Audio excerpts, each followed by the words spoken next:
There is a deeply seductive idea embedded in our imagination of the cosmos, the idea that the universe is a vast and open frontier, that intelligence, given enough time and ingenuity, can cross the staggering distances between stars and plant itself like seeds across the galaxy. We look up at the night sky and we see possibility, we see destinations, we see a universe that is fundamentally traversable. And then physics speaks, and it says something far more sobering than we are prepared to hear. The universe is not a frontier, it is a series of prisons.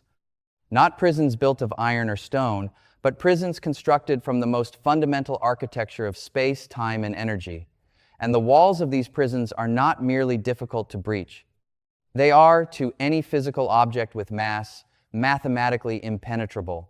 Let us begin not with stars, but with numbers, because numbers are the language in which nature writes its most unforgiving constraints. The nearest star to our own sun, Proxima Centauri, sits at a distance of roughly 4.24 light-years. Now that phrase, light-years, has a way of slipping past us too easily. A light-year is the distance that light, the fastest thing in the known universe, travels in an entire year. Light moves at approximately 300,000 kilometers per second. In a single second, it crosses a distance greater than the circumference of the Earth 7.5 times. In a year, it travels about 9.46 trillion kilometers. And Proxima Centauri is more than 4 of those incomprehensible distances away. Our fastest interplanetary probes, Voyager 1 and Voyager 2, are moving at roughly 17 kilometers per second. At that speed, reaching Proxima Centauri would take approximately 73,000 years, and that is just the nearest star. The Milky Way galaxy stretches roughly 100,000 light-years from edge to edge. The nearest large galaxy, Andromeda, lies 2.5 million light-years away. These are not engineering problems. These are statements about the absolute geometry of the cosmos. But perhaps, you might think, a sufficiently advanced civilization could simply build a faster ship. They could develop propulsion technology that makes our chemical rockets look as primitive as a canoe compared to a nuclear submarine.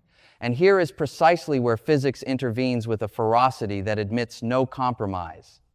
Because the cosmos does not merely set a practical speed limit rooted in engineering difficulty, it enforces an absolute speed limit rooted in the fabric of reality itself, and that limit is the speed of light.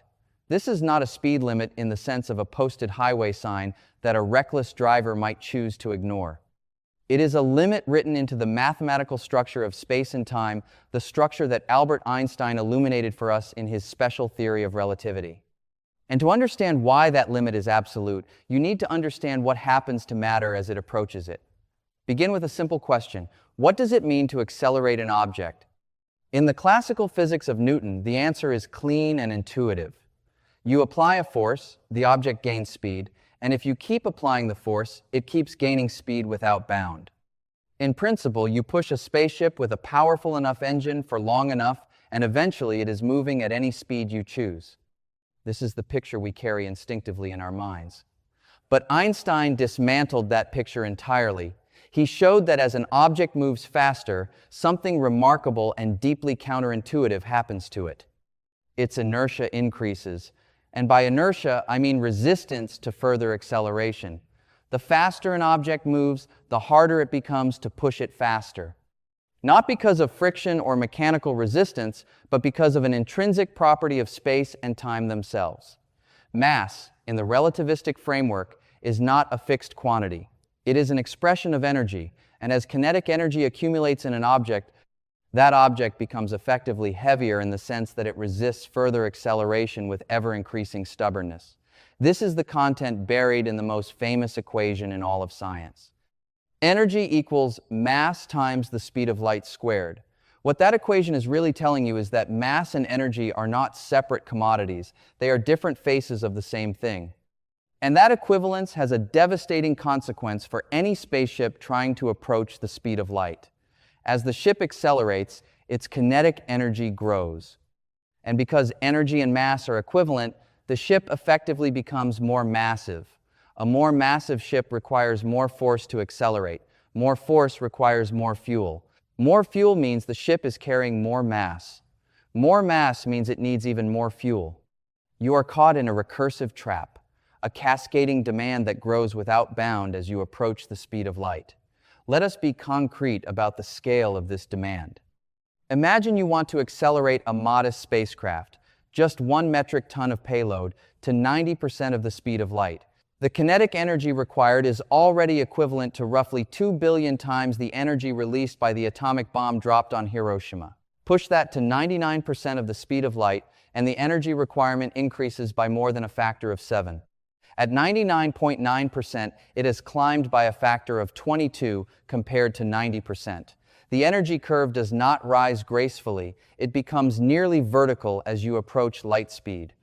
To actually reach the speed of light, you would need infinite energy.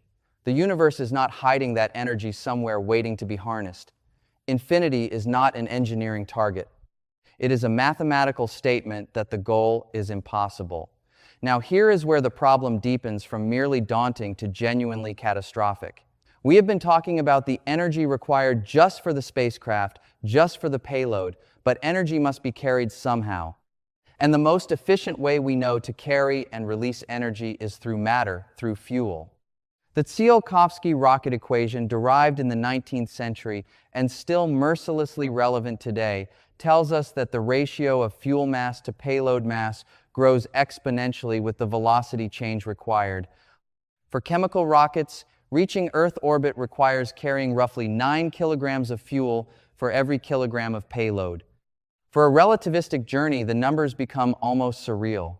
To accelerate a single kilogram of payload to even 10% of the speed of light using a perfect rocket with perfect efficiency, meaning one that converts every gram of fuel into pure, usable thrust at the absolute theoretical maximum, you would need to carry approximately 22 kilograms of fuel.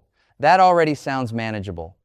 But 10% of the speed of light is still 30,000 kilometers per second, and the nearest star would still take you over 40 years to reach.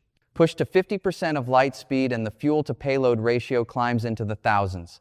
At 90%, it is in the hundreds of thousands. Even if we imagine an antimatter propulsion system where matter and antimatter annihilate each other to release energy with 100% efficiency, the numbers remain ruinous. To send a 1,000-kilogram spacecraft to 90% of the speed of light and then decelerate it at the destination, because you also have to stop, you would need millions of times the ship's mass in antimatter fuel.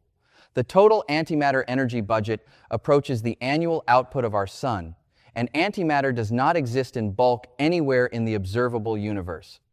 It must be manufactured, particle by particle, in accelerators. The entire history of human particle physics research has produced less than a gram of anti-hydrogen under extraordinarily controlled conditions. To bridge even the nearest stellar gap with a crewed mission traveling at a significant fraction of light speed, using any physics we understand, would require energy resources that dwarf the total economic output of a planetary civilization over centuries. But let us be generous. Let us grant a hypothetical alien civilization, a technology far beyond anything we can currently conceive.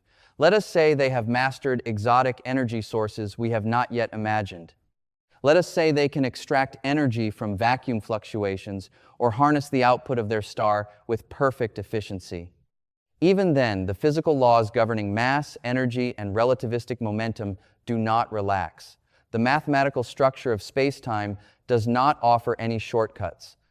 The universe does not contain any bypass mechanism for the relationship between velocity and inertial mass. These are not contingent properties of our current technology. They are absolute properties of the space-time geometry in which every possible civilization must exist. Consider what the universe looks like from this vantage point. The Milky Way contains somewhere between 200 billion and 400 billion stars. They are distributed across a disk roughly 100,000 light-years wide and perhaps 1,000 light-years thick in the vicinity of our own sun. On average, stars in our galactic neighborhood are separated by roughly 4 to 8 light-years. Now imagine that every one of those stars harbors, somewhere in its family of planets, a civilization as old and as capable as we might dream of any sufficiently advanced intelligence being. Each of those civilizations faces exactly the same physics we do. Each of them is separated from its neighbors by light years of lethal, empty vacuum. Each of them confronts the same exponentially escalating energy demands, the same tyranny of the rocket equation, the same fundamental impossibility of moving mass at relativistic speeds without consuming fuel quantities that beggar the imagination. The interstellar void is not simply cold or empty in the way that an unfurnished room is. Empty. It is cold in a way that makes the concept of cold almost abstract. The temperature of intergalactic space approaches 2.7 Kelvin, just barely above absolute zero, the point where molecular motion itself ceases. It is saturated with cosmic radiation, high-energy particles accelerated by supernovae and active galactic nuclei that would penetrate even substantial shielding and deposit their energy as ionizing radiation in any biological tissue. A spacecraft traveling at even 1% of light speed impacts the thin interstellar medium, those sparse hydrogen atoms distributed at roughly 1 atom per cubic centimeter, with the energy equivalent of a continuous high-velocity particle beam. The faster you travel, the more destructive this becomes. Shielding is possible, but shielding has mass, and mass demands more fuel, and you are back inside the same merciless loop. There is a conceptual shift that I want to invite here, because I think it changes the nature of the Fermi question fundamentally. We tend to frame the question of alien contact as a problem of motivation or communication. Perhaps they do not want to contact us. Perhaps they are sending signals we do not know how to receive.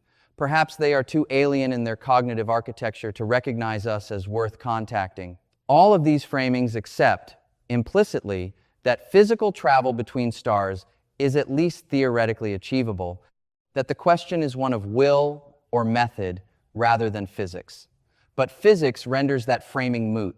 The more accurate framing is this. Given the energy requirements of relativistic travel and the thermodynamic constraints on any material system, interstellar civilizations are not merely rare or unsociable or silent. They are physically isolated from one another by the same laws of nature that shape the atoms from which their bodies are composed. The constraint is not a fence. It is gravity itself. It is inertia. It is the speed of light. It is the exponential relationship between kinetic energy and relativistic mass. These forces do not yield to intelligence or ambition or technology. They are the bedrock of physical reality. Now, there is a class of objection that arises at this point, and I want to address it directly because it is an honest objection. What about generation ships? Vessels so large and so complete that they function as self-contained ecosystems across the millennia, carrying a population that reproduces and thrives across thousands of years of travel at low, chemically achievable speeds. This is not a physically preposterous proposal in the same way that a light-speed drive is physically preposterous. Slow ships might be possible in principle, but the implications of this scenario actually reinforce the isolation argument rather than defeating it. A generation ship traveling at, say, 0.1% of the speed of light would take over 4,000 years to reach Proxima Centauri. The civilization that launched it would be utterly unrecognizable to the civilization that eventually arrived. The resource requirements for constructing and maintaining a self-sustaining biosphere capable of housing hundreds or thousands of individuals for thousands of years, with the structural integrity and redundancy needed to survive micrometeorite impacts, radiation damage, mechanical failure, and the inevitable biological and social crises of closed ecosystems, are genuinely planetary in scale. You are not talking about a spacecraft. You are talking about moving a small world through the void, and you are doing it on a timescale so vast that the entire history of recorded human civilization would fit comfortably inside the journey time. Even granting all of this, the number of such ships any civilization could plausibly launch is vanishingly small, and the probability of any such ship being aimed at our obscure corner of the galaxy approaches zero. The size of the galaxy ensures that even exponential self-replication, building ships that build more ships, would take millions of years to colonize even a fraction of the Milky Way at sublight speeds. And millions of years is a long time in cosmic terms, but it is not infinite. The galaxy is 13.5 billion years old. If there were civilizations old enough to have pursued that strategy with sufficient determination, the signs of their presence at galactic scale should arguably be detectable. The silence around us is itself a form of data. There is one more physical constraint that I find particularly illuminating, not because it adds a new barrier, but because it reveals the depth at which these barriers are embedded in nature. The second law of thermodynamics tells us that any physical system, any engine, any life support mechanism, any computation produces waste heat. There is no process in nature that converts energy into work with perfect efficiency. Every act of propulsion, every act of maintaining a living organism against the entropy of a cold universe, every computation run by an artificial intelligence navigating a starship generates entropy. Managing that entropy in the cold void of space requires radiating waste heat into the environment. The thermodynamic budget of a relativistic spacecraft is not merely large, it is civilizationally demanding, a continuous drain on the energy resources of whatever society is underwriting the journey.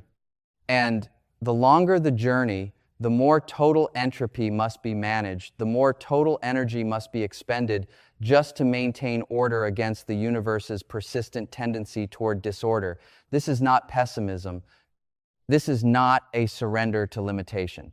This is what it looks like to take the laws of nature seriously rather than treating them as provisional obstacles awaiting sufficiently creative engineering. The universe was not designed for biological creatures to traverse it. It was not designed at all in the intentional sense.